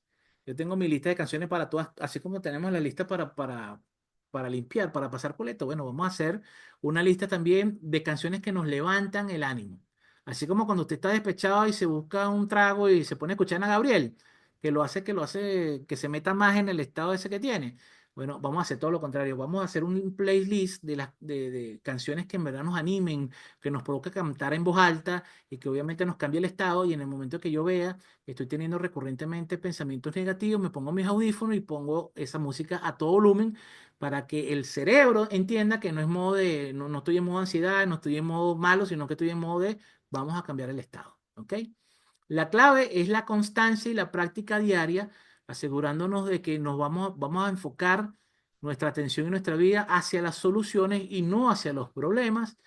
Y no se castiguen cada vez que se escuchen diciéndose algo malo, ustedes se digan algo peor porque se están diciendo algo malo. Es simplemente, una vez que capte que estoy en un pensamiento negativo, hacer la pausa y hacer cualquiera de las estrategias, bien sea la yo dispensa de cambia, cambia, cambia, y en voz alta decir algo que sea más positivo, o sencillamente agarrar mi playlist y ponerme a escuchar algo que a mí me guste, ¿ok? Por ejemplo, yo tengo una lista, no sé, en TikTok de videos que los veo muy positivos, muy motivadores, y cuando siento ese down, cuando siento que estoy cayendo en algún tipo de pensamiento intrusivo o que me estén generando alguna ansiedad, automáticamente me coloco los audífonos y empiezo a escuchar cosas que yo sé que me cambian el ánimo a un ánimo mucho más positivo. Y si retrocede mi líder, es decir, si tolera o se ve enlodado un poco en pensamientos negativos o limitadores, simplemente no se castigue por ello. Si es de dejarse un poquito revolcarse en ese sentimiento negativo por unos momentos, lo permito, pero automáticamente después me salgo, me sacudo, me tomo un vaso de agua, me doy un cariño, algo que a mí me guste, bien sea comerme un chocolatico, ponerme mi playlist, o también puede servir hablar con alguien que son de estas personas, como dice Miriam Estapé. Buscamos a uno de esos contactos de esas personas vitamina que tenemos y hacemos contacto con esa persona para que nos ayude a cambiar el ánimo. ¿Ok? ¿Cuáles serían los beneficios de estos 10 días? Bueno, mayor control emocional, que es importante para obtener mejores resultados, un aumento en la confianza y en nuestra autoestima, mejora en las relaciones y en los rendimientos con las personas con las que estamos trabajando o con las personas que tenemos contacto, y una mayor sensación de bienestar generalizada y de felicidad. ¿Ok? Bueno, mis líderes, fin del resumen. Quiero recordarle a mis amigos, a mis líderes que están acá conmigo en el Club de Liderazgo, que recuérdense que esta parte del club, que nos vemos cada 15 días con el círculo de lectura, es mucho más ameno y se capta muchísimo más la idea cuando ustedes me están acompañando en la lectura. Por eso es que siempre les publicamos cuáles son los capítulos que se van a discutir, porque la idea es que esto no sea una clase tipo monólogo, como a veces ocurre, sino que también ustedes traigan su feedback, que ustedes traigan el cómo afrontaron el libro, qué les dijo el libro, cómo lo metabolizaron, qué conceptos les hizo ruido, qué conceptos les encantó, qué cosas les hizo clic, y por qué no, qué cosas dicen, oye, esto aquí Anthony Robbins podrá tener 40 años estudiando esto, pero aquí está equivocado. Porque es importante, mis líderes, ver de alguna manera cómo están razonando o cómo están interactuando con la información que están leyendo. ¿Ok? Si tienen alguna duda, algún comentario, mis líderes, antes de retirarnos, pueden abrir su micrófono y con mucho gusto conversamos. Alguno de los que estuvo aquí, bueno, Luis sí, lo vi, y a Jesús Correa también lo vi. Hola, Bienvenido, Luis. hola, ¿cómo estás, Jimmy? ¿Cómo te ha ido? ¿Todo bien? Excelente y Bueno, mejorado. sí, y corriendo el severo peligro de estar mejor. Este, mira, no, bueno, yo retomo esta lectura, yo había leído ese libro hace tiempo, pero ya con una visión eh, inferior. O sea, vamos a leer este libro, está bonito, pero ahorita que lo retomo y con toda ¿cómo se llama? Mastermind que ya uno tiene, lo ves de otra manera, le sacas el jugo, comprendes, le das respuestas, me poner la cámara, este, consigues respuestas, porque esto pasa así. Mira, aquí está la respuesta de por qué me estaba pasando, son cosas que uno, con las cuales se ha encontrado, ha superado, pero encontrarte con ellas no solamente, ahí viene la parte del propósito de leer el libro. Me encontré con detalles, con frases y pensamientos que me sirvieron para exponérselo a mi hijo. ¿ok? Porque ellos tienen una conversación con el coach del equipo, allá abajo, ahí chévere porque claro, cable a tierra, y hay una situación interesante eh, y cuyas respuestas estaban en el libro. Mejor dicho, cuyas respuestas estaban ancladas en las maneras de hacérselo llegar. Uno las conocía, pero cuando tú dices, ah, ok, es así como se lo puedo trabajar. Fabuloso, ¿no? Fabuloso. El Como a tema veces, de a veces no, es como, ¿Mm? como dice el meme por ahí, la manera en que le doy consejo a mi amigo es cuando veo un meme se lo mando, así como para que entienda, Ah, le mandamos la indirecta, dice, coño, eh, ah, oye, sí, sí, sí, sí, cómo le digo esto a Joffer sin que se vaya a molestar? Y me sale el TikTok indicado y se lo mando. Entonces ya ahí a todos nos pasa que a veces recibimos un TikTok o recibimos un mensaje por privado de algún conocido, algún amigo, y cuando uno ve, uno se identifica y dice, este muérgano de Luis me lo mandó porque pues, esto tiene que ver conmigo. Y eso es una estrategia de sí, comunicación sí, usuaria, mis líderes. Cuando sí, vemos sí, que por supuesto. lo que tengo que transmitir es complicado o tiene una carga emocional intensa y no quiero pasar por ese trabajo que no tiene que ver con evitación de la que vimos hoy, sino que tiene que ver con el saber que la confrontación no voy a obtener el resultado que quiero, que es que la persona se tome el tiempo de hacer una reflexión válida para ella, porque no le estoy diciendo qué hacer con su vida, simplemente estoy buscando la manera de entregarle una visión distinta, que básicamente es lo que hace un coach. Cuando un coach te hace preguntas, las preguntas que hace el coach no es para validar que el coach está entendiendo, es para garantizar que tú que estás en el proceso de coaching conmigo, estés claro de tu propio proceso. Las preguntas que hace el coach para aclarar no es para aclararse el coach, no para entender mejor el chisme, es para estar seguro de que tú estás entendiendo bien tu problema, tu proceso. Entonces, a Sí, veces sí, en sí. este proceso de acompañamiento yo lo que brindo es una mirada que obviamente tú no te estás dando cuenta. Por eso es que a veces los coachings son acertados en algunas preguntas poderosas que hacen, porque yo desde un enfoque, digamos, muy neutral, escucho tu perspectiva y yo como tengo una perspectiva distinta y yo no soy el que estoy pasando por la situación, se me hace mucho más fácil ver cosas que en este momento están en un punto ciego para ti. Entonces yo en vez de decirte, "Coño, Ujú. Luis, tú si eres tonto, es esto, en vez de darte la respuesta, mediante una pregunta te hago que observes un punto de vista que no has observado.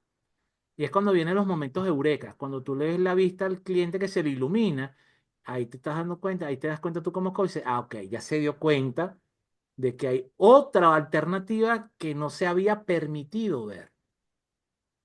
Sí, Entonces, ahí es donde mezclamos un poquito el coaching con el mentoring, porque uno como coach no tiene todas las respuestas.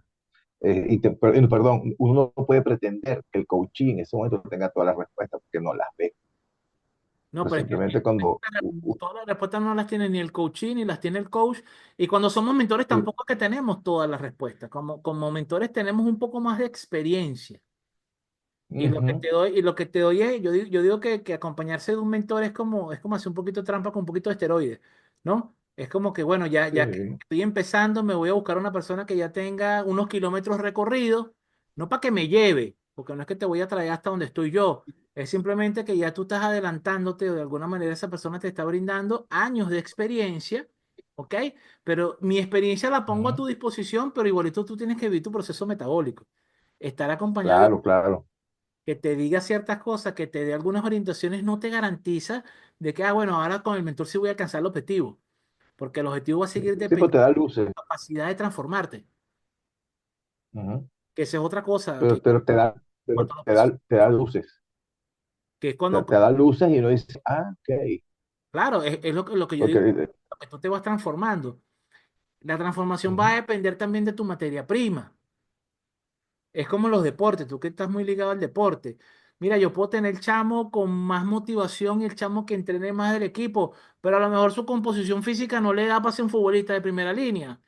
Entrenando y echándole pierna, el chamo puede llegar a un nivel extraordinario, a su mejor nivel, pero capaz su mejor nivel no le da ujú, para, no le da para el Real Madrid.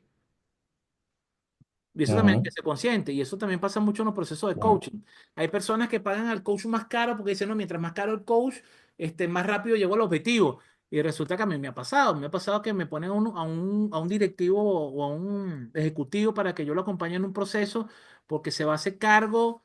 de una responsabilidad muy grande dentro de la organización, porque alguien vio un potencial en la persona y cuando validamos, porque es un proceso de validación de competencia, cuando validamos competencia nos damos cuenta que la persona tiene capacidad, pero no para llegar al CEO.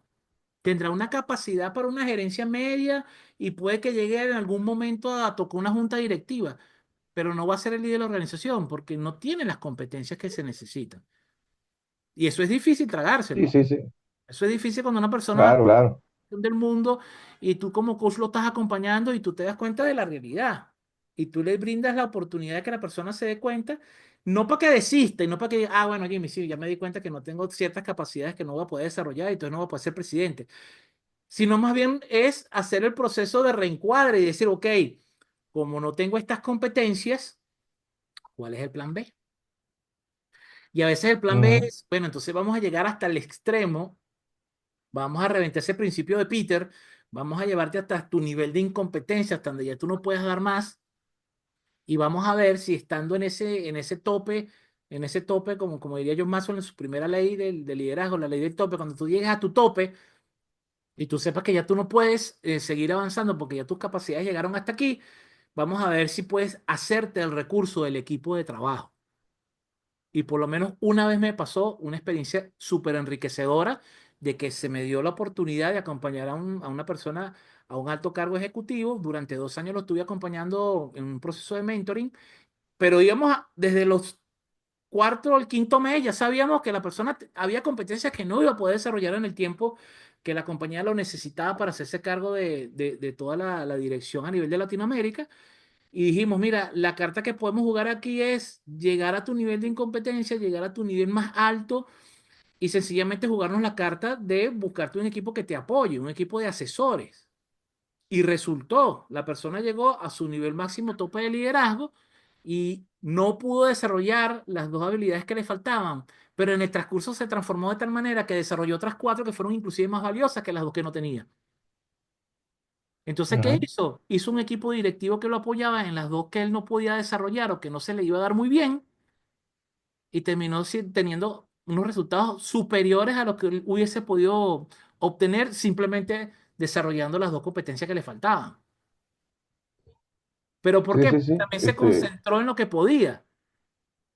También ha pasado que personas que se dan cuenta que no van a poder desarrollar ciertas habilidades renuncian y dicen, no, Jimmy, yo no voy a meterme en este sufrimiento, en este, Sí, no lo voy a alcanzar de todas maneras. mira, exacto, exacto. Es tan cierto que, bueno, esos son yo que lo viví porque yo fui gerente de una de sucursal cuando estuve en Seguros de la Seguridad, este, eh, para llegar ahí tienes que desarrollar bueno, hay una cantidad de cosas que haces, que el camino, pues, que el camino te da la disciplina, las cosas que hay que hacer, pero yo no me las sé todas, ¿sabes? Y yo yo me hice de un equipo de gente que sí sabía en los renglones de los cuales tenía idea, una idea bastante importante, pero no era el experto, ¿ok? Tenía la capacidad de supervisar, pero no ir en profundo porque no estaba conmigo, ¿ok? Igual hago yo con los muchachos, ahorita que estás hablando de la parte del deporte, esto es bien, bien importante, y es una mezcla de yo lo voy a llamar de esta manera, una mezcla de coaching con mentoring porque, porque además yo fui futbolista, yo fui deportista, pelotero, yo conozco el ambiente y uno desarrolla un olfato, o sea, en la manera de moverte, de correr, de pararte, ya tú sabes que este no va para el baile. Ya lo notas, ya lo ves, ya lo leíste, lo viste, pero él ama lo que está haciendo. Entonces, en el camino, hablamos de opciones, hablamos de la necesidad de prepararse, porque, por ejemplo, puede venir una lesión, ¿ok? Pero yo estoy preparado para ser director técnico porque hice 7.000 cursos en el camino que formó parte de mi preparación y te doy un abanico de cosas para que tú puedas seguir estando en lo que tú amas, pero no te desarrollaste como. Son un montón de cosas que están ahí, pues, ¿entiendes? Aparte del olfato, tiene que estar ese trabajo del carácter que mantenga tu ego controlado. En uno de mis libros, si no me equivoco, en el mismo que mencioné hace rato, el de los 10 mandamientos paradójicos del liderazgo, yo echo el cuento de un amigo mío que estudió conmigo todo el bachillerato, que el chamo era pero un prospecto de los Angelinos de California, pero un prospectazo para ir a Grandes Ligas. De hecho, estuvo aquí en la escuela de los Navegantes del Magallanes, que era el único chimbo que era el Magallanes, pero bueno. Y el chamo cuando los scouts lo estaban de alguna manera probando y se dieron cuenta del talentazo que tenía, y ya estaba para la firma. Entonces, uno de los scouts, de esas personas que tiene olfato, que tiene toda su vida viendo peloteros desde recién nacido hasta que llegan al Hall de la Fama, gente que sabe cuando te ve jugar para que eres bueno, el tipo le dijo, lo probó como pitcher y el pana mío era pitcher nato. De hecho, sin haber pichado nunca, nada más con una granja de un fin de semana, el chamo llegaba a lanzar 89 con 17 años. O sea, 89 millas con 17 años es una bazuca. Al punto de Ujú. que el Estado dijo, bueno, señores, con este prospecto me retiro. O sea, yo firmo este pan y me retiro. Porque ese brazo, cuando lo entrenemos, mira, va a ir para las grandes ligas y va para el Hall de la Fama. Y la mamá quería que su hijo fuera cuarto bate. La mamá quería que fuera el Mm, de Canseco. Y la mamá no aceptó. Y la señora no sabía un carrizo de béisbol. Sabía un carrizo de deporte. Pero ella le habían dicho que José Canseco era bueno y ella quería que su hijo fuera cuarto bate como José Canseco. Y se negó a que el muchacho hiciera la transición a ser pitcher. Y no solo eso, sino que cuando lo invitaron a una granja en Puerto Rico, le pidieron que tenía que ir con su agente. Cuando la señora escuchó que la gente quería el 15% del contrato, dijo, no, yo no te voy a regalar 15%, yo voy a negociar el contrato de mi hijo. lo mató. Lo mató. Chamo terminó deprimido y ahorita, bueno, un temazo. Coaching para padres. Sí. ¿Oíste? Entonces, no solo le truncó Coaching para padres. la vida, sino que obviamente el chamo que lo estaban preparando para hacer pitcher, la mamá quería que fuese cuarto bate, y obviamente se enfrentó contra cuarto bates naturales, gente que sí sabe, que sí era bueno para ser cuarto bate, que sí la tenía de manera natural y que sí se estuvo preparando para esa granja para ser cuarto bate. El chamo compitió con desventaja, teniendo toda la posibilidad de ser un tremendo pitcher porque se le daba natural. Ese chamo tenía un látigo en el brazo, pero la mamá quería que fuese cuarto bate y estoy seguro que la señora ni sabía qué eso significaba eso. Ella Mm, dijo, no, mi hijo va a ser pitcher y lo que va a hacer es puro lanzar la pelota y no va a batear y la gente no va a celebrar los honrones y no va a dar el jonrón en el noveno inning de la Serie Mundial con tres envases perdiendo por dos carreras. No, no, esa imagen que tenía la señora hizo que el muchacho perdiera una oportunidad de vida. Entonces, cosas que hay que entrelazar. O sea, no solamente es tener el sí, olfato, es agarrar lo positivo de eso que estás percibiendo, porque a veces cuando una persona tiene en mente hacer un proyecto y tú como coach lo estás acompañando y te das cuenta de que, oye, tiene más chance en otro lado, tú como coach no le puedes decir, mira, Luis, por ahí no es, Luis. O sea, Luis, te sí. tienes que No, no, meter. no, eso no se hace. Eso no se hace. No, Entonces, ahí es eso cuando no se hace. la pericia No, no, de eso darle no una se hace. manito La más. pericia, Claro, la pericia es lo que te da exacto, eso, poder sí, pintarle más escenarios simplemente para que la persona haga el ejercicio, te das cuenta que no hay una sola respuesta válida. Y cuando exacto. Y dices, que hay tenga una, opciones, que tenga opciones. exacto, Porque la selección que natural, pueda observar otras opciones, es cuando la persona dice, bueno, pero oye, esto me llama también la atención. Ay, ¿qué más te llama la atención? ¿Y qué te parece esto? ¿Qué cualidades tienes tú que servirían para este escenario? Y es cuando la persona se empieza a dar cuenta, oye, Jimmy, yo creo que tengo más herramientas para este tercer escenario que para el que yo quería. Ajá, ¿y cómo te sentirías tú en este tercer escenario? Oye, Jimmy, me sentiría más ujú, confiado, me sentiría... Y entonces ahí lo vas acompañando hasta que la persona empiece a configurar su propio mundo y comienza a desarrollar ese tipo de sí, objetivos gigantes.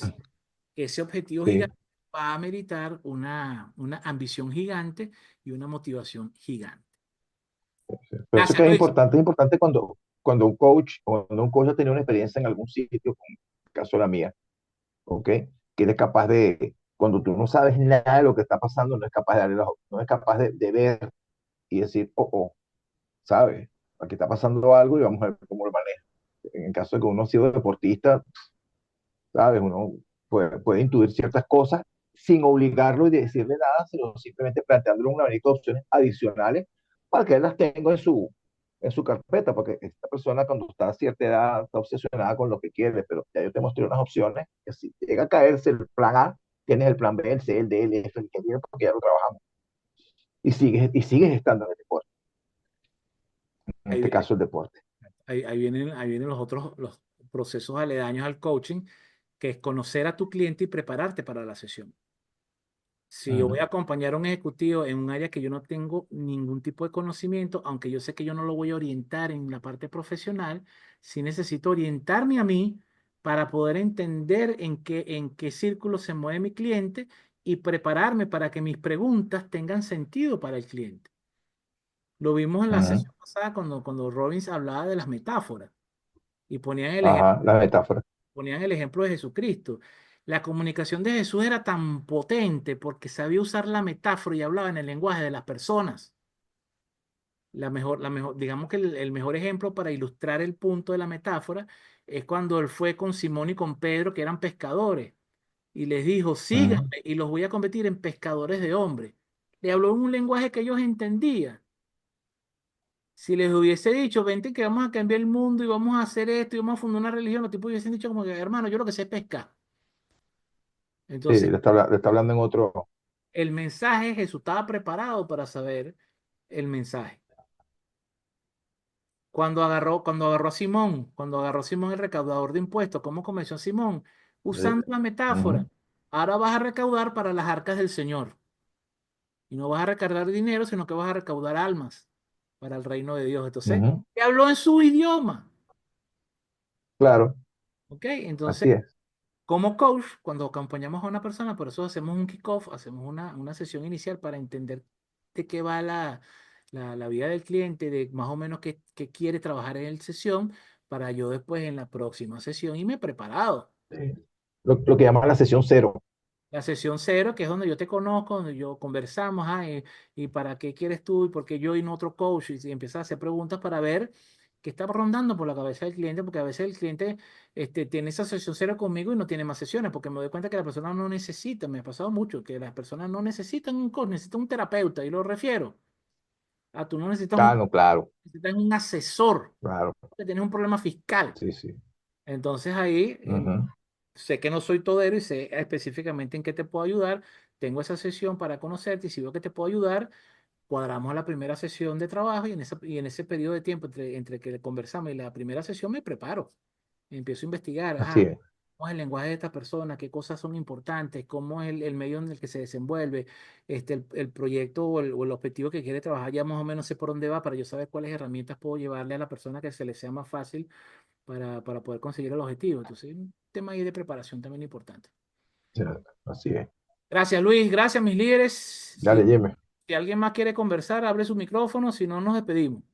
A ver. Mira, no, rapidito porque tú estás Ah, cansado, Jimmy. bueno, Mira, una de las es lo que cosas te dije que yo, activo. sí, una de las cosas que yo aprendí de tipos como Tony Robbins, ¿ok? Más aún cuando tú estás presencialmente con el tipo tiene una oferta extraordinaria, es que toda clase, toda sesión que tú abres con él, lo primero que hace es un kickoff preguntándote cuáles son las expectativas que tienes sobre lo que se va a hablar. Obviamente todo el mundo sabe que es de liderazgo, coaching, una cantidad de cosas. ¿Ok? Y cada quien, cuando tú trabajas en una transnacional, cada quien tiene un objetivo personal y tiene un objetivo de desarrollo de carrera, ¿no? Pero nunca entiendes cómo lograrlo. Sabes que vas a lograr, sabes que quieres hacerlo, nunca entiendes cómo hacerlo. Y la compañía tiene otras intenciones contigo, ¿no? Entonces cada quien pone sus expectativas y cada quien las dice al router, le dice a todo el mundo, bueno, yo quiero hacer esto, quiero lograr tal cosa, tal y qué sé yo. Lo primero que hace Robbins es buscar que te cuestiones a ti mismo tu propio objetivo y tus propias expectativas. ¿Ok? Cuando te cuestionas, empiezas a hacerte preguntas y a dudar de lo que puedes lograr. Posterior a eso viene la cantidad de sesiones sucesivas donde te va desgranando la margarita y donde tú vas reconociendo las cosas que tienes y que te faltan. ¿Ok? Y una vez que tú reconoces las cosas que tienes y que te faltan, el cambio es fácil. Porque si estás en esa sesión buscando un resultado, tienes que tener la primera expectativa que tienes que tener una expectativa de cambio. Si no lo has logrado por tu propio medio, tienes que tener un objetivo de cambio, el asistir a ese tipo de sesiones, ¿okay? Que es lo que esperan las compañías tradicionales de ti y lo que espera todo el mundo que asiste a esas sesiones.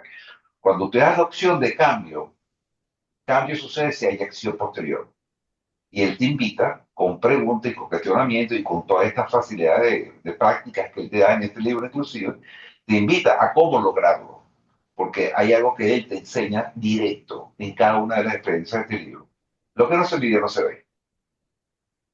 Te pones objetivo, te pones objetivo, te pones tareas y lo mides, lo vas a ir probablemente. Y en ese sentido, el gran aprendizaje que da Tony Robbins es que este tema de liderazgo, este tema de liderazgo en lo personal y liderazgo el tema de compañía, es un proceso que nunca termina, porque eres humano. Hay que olvidar cosas que a veces son útiles y a veces no son tan útiles. ¿Ok? El carácter que se forja con la disciplina, tal cual como lo dijiste tú en las partes de artes marciales, el carácter es lo que da el camino al éxito. Forjar un carácter que sea resiliente, que sea persistente y que sea disciplinado, es lo que va a China, vas a lograr. ¿Ok? Pero entendiendo que es un proceso, no es un fin. Eso es lo que quería comentar. Gracias, Jesús. Gracias, Jesús. Y fíjate, aquí una de las cosas que tú estás comentando que quiero rescatar es, por ejemplo, cuando el proceso de coaching no es personal, sino que es ejecutivo. Cuando es una empresa que me contrata y me dice, Jimmy, ven acá que te vamos a contratar para que acompañes a Luis en este proceso, tal. Una de las cosas que yo valido antes de yo hablar con el coachee, yo tengo 2 o 3 reuniones con la gerencia y tengo hasta 2 reuniones con recursos humanos, porque una vez que la empresa me contrata, la empresa tiene clarito cuál es el objetivo organizacional que la persona va a trabajar o que tiene que trabajar. Y yo antes de tener el primer contacto con el cliente, con el coachee, yo lo que hago es validar que recursos humanos me garantice que la persona tiene los recursos técnicos, por decirlo de alguna manera, las competencias para alcanzar ese objetivo. Porque a veces contratan a un coach organizacional creyendo que uno es un mago. O sea, yo he tenido gente que me quiere contratar para llevar a una persona a un rango ejecutivo cuando la persona ni siquiera ha estudiado. Entonces, no, Jimmy, queremos que esta persona sea el contador de la empresa, pero esta persona es el, no sé, el mensajero y queremos que sea el contador para que tú lo ayudes en coaching y sea el contador en 3 meses. Digo, hermano, tiene que tener una carrera de 5 años primero. O sea, primero tiene que pasar por el proceso de ir por una universidad, aprobar la universidad, después ir para el colegio de contadores, que el colegio de contadores lo acepte y lo colegie, y después vemos un proceso de coaching para que el pana atienda ciertas habilidades blandas. Pero yo tengo que validar que existe primero la competencia.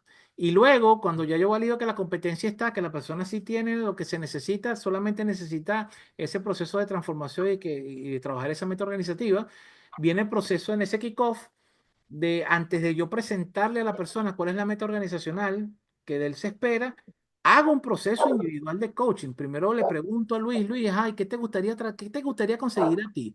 No, no, Jimmy, lo que la empresa me diga, yo lo hago. Le digo, no, no, no. Yo necesito que tú trabajes simultáneamente el objetivo organizacional y un objetivo principal tuyo. ¿Por qué? Porque cuando yo estoy trabajando algo que yo quiero trabajar, que es mi decisión trabajarlo, me va a inspirar para poder trabajar el objetivo de la organización.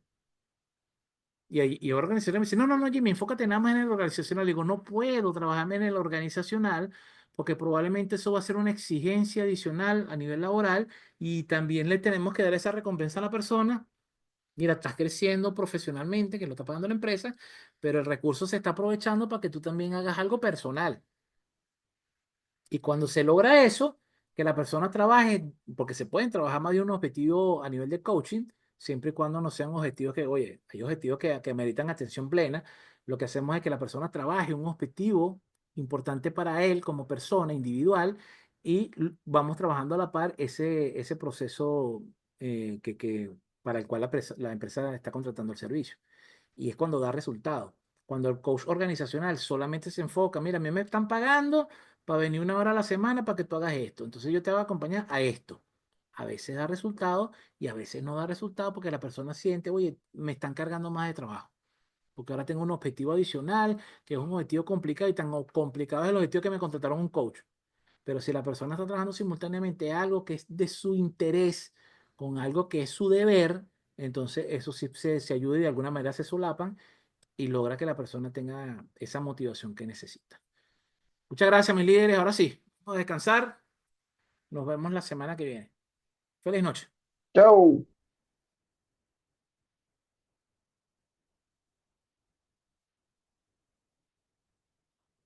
Por aquí también, mis líderes. Muchas gracias. Gracias por acompañarnos.